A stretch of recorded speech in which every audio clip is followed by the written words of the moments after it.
You are listening to the Speech Space Podcast, a podcast full of tips and resources for SLPs.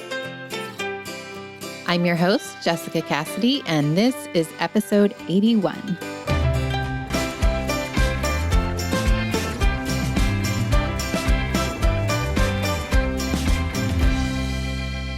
Hey there, today we're going to be talking about using digital resources while conducting in-person therapy sessions.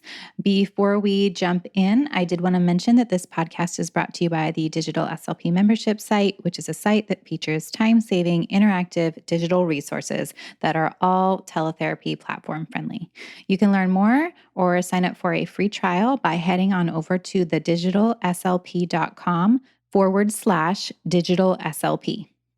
Completing virtual therapy sessions over the past year has allowed many of us to find our go-to resources along with favorite websites to utilize within our virtual therapy sessions. And now that some of us are returning back in person, does this mean that all of our new digital resources that are ready to go are not going to be used anymore? No. There are several ways to incorporate various digital resources in person within our therapy sessions, so they are not just for teletherapy. So today we're going to discuss why to use digital resources in person, as well as how to use those resources in person. So let's go ahead and talk about why. The first thing that I wanted to touch on, and perhaps the most obvious reason to use digital resources in person, is that you already have taken the time to find these resources. You've probably tested them out. You found what works and what doesn't.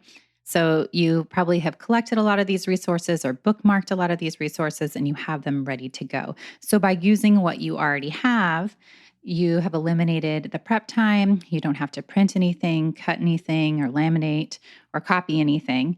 So it just makes sense to continue to use some of your digital resources instead, just sheerly as a time saver. The next reason to continue using them is because our students are very captivated by technology. I know that it can sometimes be challenging within therapy sessions to find motivating activities for our students. So the more motivated and engaged our students are during our sessions, the more information they are taking away from the session. Technology is extremely exciting for this generation. So finding ways to incorporate our students' goals within technology will allow for increased motivation. The next thing I wanted to touch on is that there are so many different resources out there to use within sessions. So you're able to directly target goals using digital resources while incorporating digital reinforcements at the same time. So instead of grabbing materials to target goals and finding reinforcing activities to lay out on the table, you can now find all of those things in one place and have them on one device pulled up on one screen or in different tabs. I will say that I know that hands-on reinforcers might be captivating for some of your students. So, of course, if that is the case for you or the student that you're working with, you can go ahead and continue using those things. But the nice thing is that you have one less thing to prep if your materials are pulled up on a device, and then all you need to worry about is grabbing your reinforcers for the day and putting them out on the table before your session starts.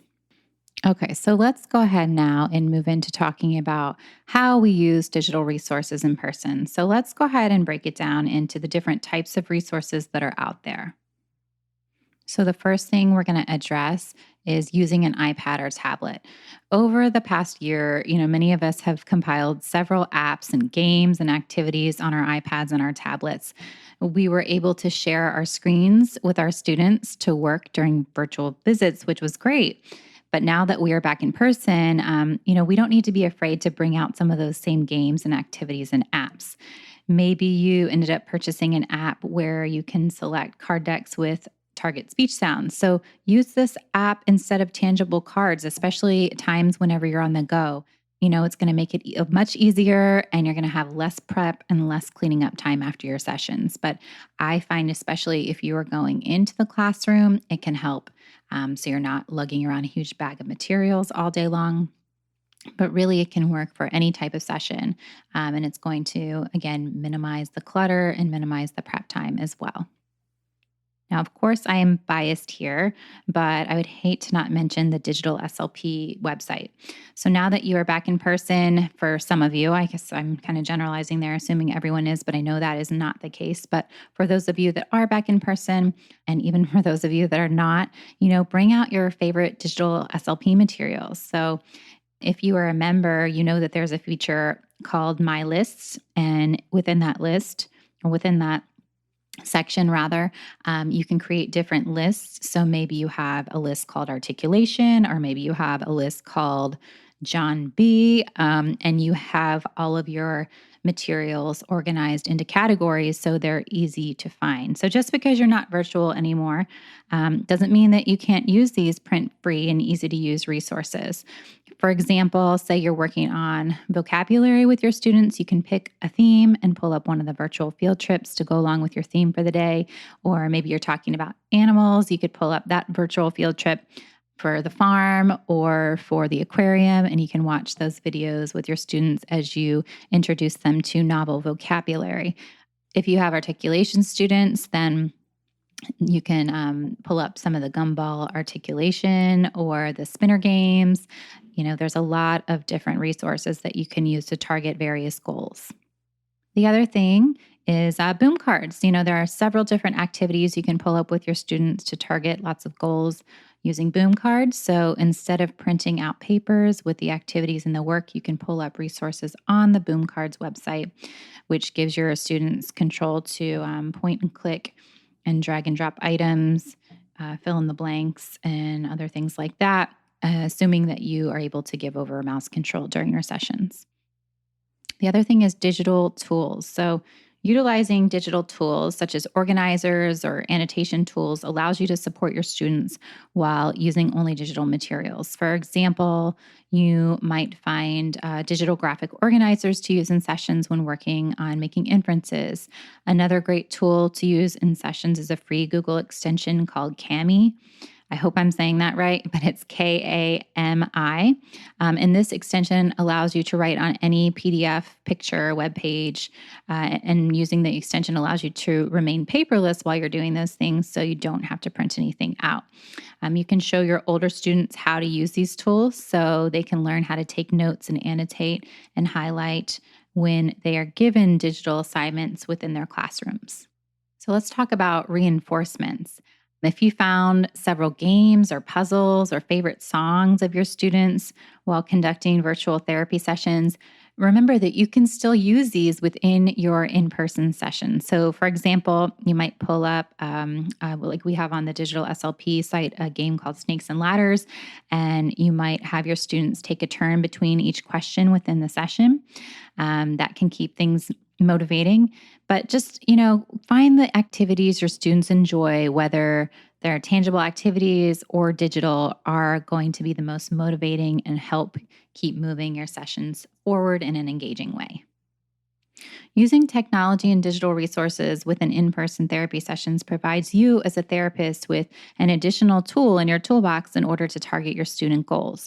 There are so many different digital resources out there that you can find for purchase or for free in order to target a variety of goals like following directions, describing pictures, sequencing, retelling stories, vocabulary, answering and asking questions, inferencing, making predictions. I mean, the list goes on and on. Continuing to use your digital resources within in person therapy sessions will also help you save time, like we mentioned, when prepping for your sessions, which is essential because we all know that speech therapists are generally short on time. Another benefit of using digital resources in person is to prepare for future events, such as students being absent or even preparing for any potential shutdowns in the future. So, you can send links to some of your favorite resources if those are things that you're able to share with parents. For example, on the digital SLP site, we have something called Quick Links where you can share a link for a resource with a parent so your student can go ahead and practice that resource at home, which is great if you know that there's going to be an extended leave of absence or even if they're just out sick for the week. And like I mentioned, just in terms of preparing for potential shutdowns as well, it's a great way to be able to share some of the resources and activities with parents. So I think that sums it up. At the end of the day, of course, choose what works best for your students in terms of motivation. But I think that using digital resources sometimes is thought of something that you only do for distance learning. And I kind of want to debunk that myth a little bit because there are advantages to using it in person as well. What I always like to throw out there is a disclaimer: there are ways to use technology that are responsible versus those that aren't. And just a quick summary, or a quick example rather, of what it might look like if not using it responsibly would be to set your student up with an iPad and walk away to catch up on some progress notes. Okay, so that is not how we want to be using digital. When we use digital, we want to make sure that it is an interactive and engaging experience. So essentially, if you're using an articulation deck on your iPad, it's going to be a very similar experience to using an articulation deck that's tangible. There should not be that big of a difference. I know sometimes we can get really stuck on minimizing screen time, which I am in full support of. I have young children and we do our best to minimize screen time around here.